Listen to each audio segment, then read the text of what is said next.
Your Mercury Avator 7.5e Outboard comes with a quick connect 1 kWh lithium-ion battery made exclusively for this outboard model. To install the battery, slide the hood latch to open the hood. Remove the weather cap from the outboard's battery connector and stow the cap under the hood. Slide the battery into the outboard along the guide rails, making sure the handle and LED indicator lights are facing up.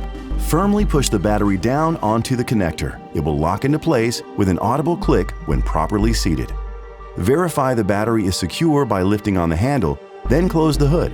Your outboard is now ready to be powered on. For safety, never install a battery that feels hot to the touch, is venting smoke or foul-smelling vapors, or that appears to be swollen.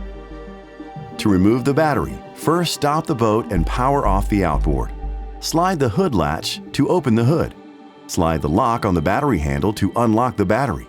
Now, lift the battery out of the outboard along the guide rails. Remove the weather cap from its place under the hood and install it on the battery connector inside the outboard's battery compartment.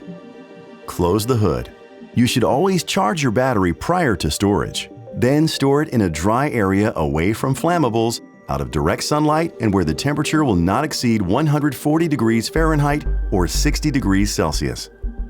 The ideal temperature range for long-term storage will vary based on how long you'll be storing the battery. Consult your operation, maintenance, and installation manual for details.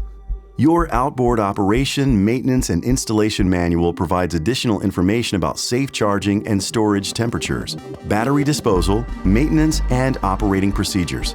For more information, you can also contact your Mercury authorized dealer.